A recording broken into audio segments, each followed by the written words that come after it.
안녕하세요. 행운파파입니다. 전 영상에서 골드 리셋에 관해서 말씀드리겠다고 했죠. 이번 주제는 바로 이 골드 리셋에 관한 이야기입니다. 요즘 달러 가지고 계신 분들이 상당히 많으실 겁니다. 제가 예전 영상에서도 자산의 일정 비중은 달러로 보유하시는 게 좋다고 말씀드렸죠. 그런데 여러분, 혹시 이런 생각 한번 해보신 적이 없으신가요? 내가 가지고 있는 이 달러, 그리고 우리가 매일 확인하는 수많은 경제 지표들이 과연 진짜 가치를 제대로 반영하고 있는 걸까라는 의문 말이죠. 오늘 이야기는 바로 이 질문에서 시작합니다.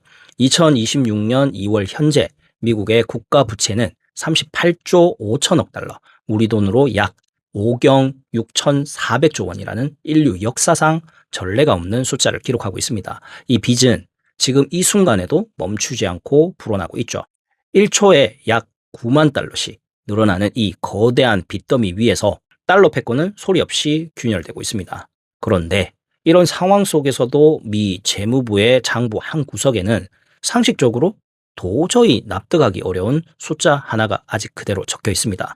바로 미국이 보유한 금 1온스의 가격이 42.22달러로 기록되어 있다는 사실입니다. 이 숫자는 단순한 회계 항목이 아닙니다. 이 한 줄의 숫자가 오늘 이야기 전체를 관통하는 핵심입니다.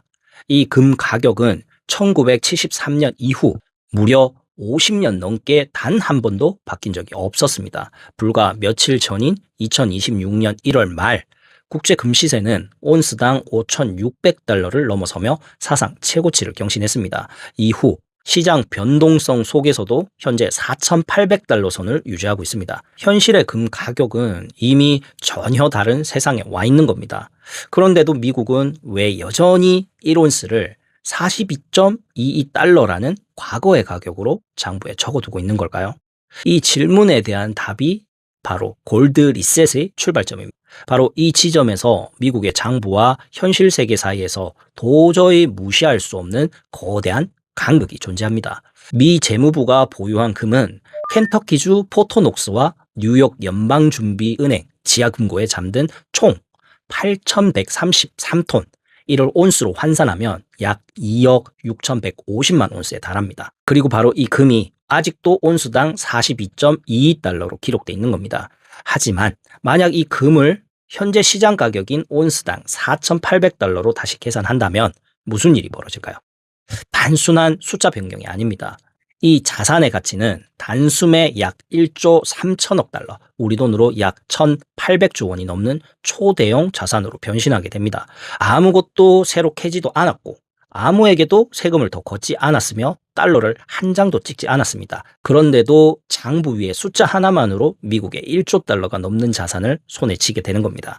전문가들이 이걸 두고 미국 최후의 비상금, 그리고 세계 경제의 판을 뒤집을 리셋 버튼이라고 부르는 이유가 바로 여기에 있습니다. 이건 단순한 평가 변경이 아니라 현대 금융 시스템에서 거의 사용되지 않았던 회계적 마법의 시작입니다. 재무부가 금의 가치를 재평가하면 그 차액만큼 재무부의 자산은 즉시 늘어나고, 이 자산을 근거로 연준이 보유한 국채를 되사서 소각하거나 시장에 직접 유동성을 공급할 수 있는 강력한 명분이 생기게 됩니다.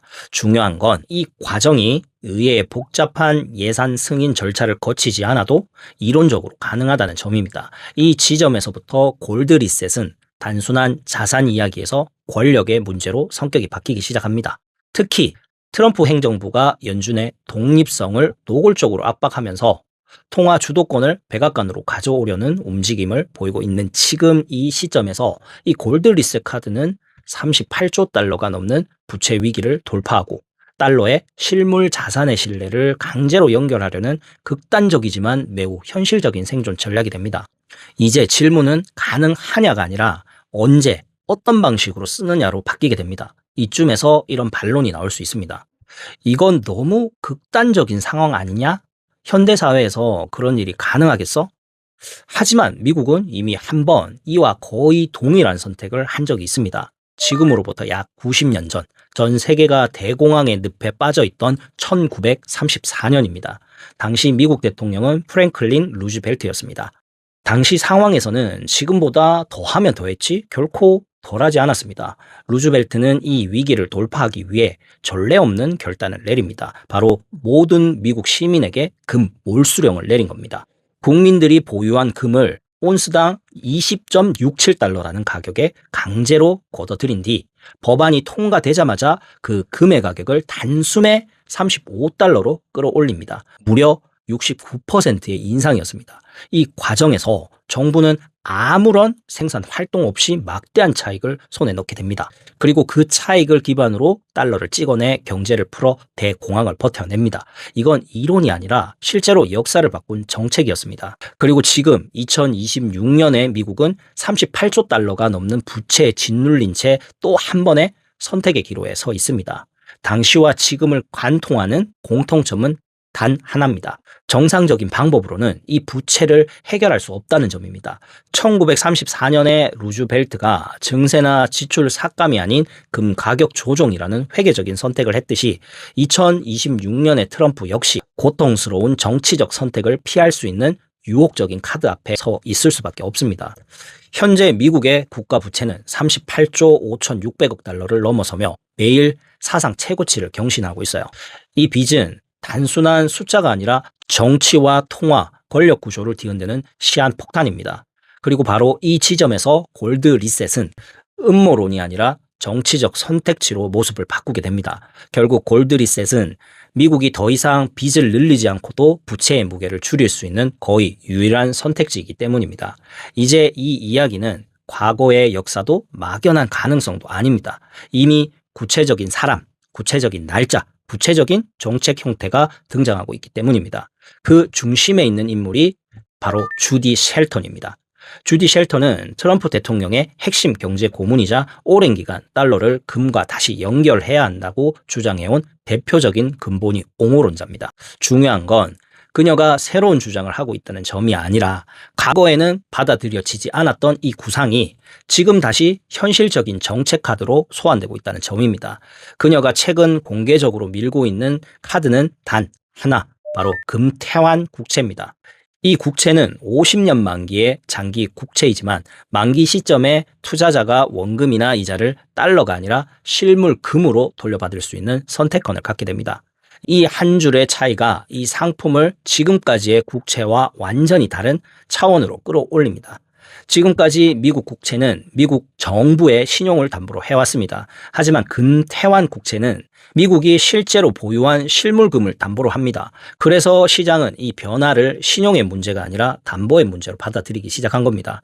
바로 이 지점에서 해외 중앙은행들과 대형 기관 투자자들의 시선이 다시 달러 자산으로 되돌아오기 시작합니다. 왜냐하면 2026년 2월 현재 미국 국채의 최대 구매자였던 해외 중앙은행들의 수요는 눈에 띄게 감소하고 있기 때문입니다. 38조 달러가 넘는 부채를 진 나라의 채권을 이전처럼 아무 의심 없이 사주기엔 리스크가 너무 커졌습니다. 이때 미국이 던지는 메시지는 명확합니다. 달러가 불안하다면 우리가 가진 세계 최대의 금을 보고 판단해. 만약 이 전략이 성공한다면 금태환 국채는 전 세계 자본을 다시 달러 시스템으로 빨아들이는 거대한 자석이 됩니다. 그리고 이 파격적인 설계를 현실에서 완성할 마지막 퍼즐이 최근 맞춰졌습니다. 바로 2026년 1월 30일 트럼프 대통령이 차기 연준 의장으로 지명한 케빈 워시입니다. 그는 시장의 유동성보다 화폐의 실물 가치를 중시하는 인물로 재무부의 금 재평가 수익을 연준이 국채 소각 등으로 받아주는 이른바 빅딜을 수행할 최적의 파트너로 평가받고 있습니다. 시장이 그의 지명 소식만으로 금값이 요동치는 워시 쇼크를 겪은 이유도 바로 여기에 있죠. 이 모든 구상이 상징적으로 맞물리는 날짜가 바로 2026년 7월 4일 미국 독립 250주년입니다.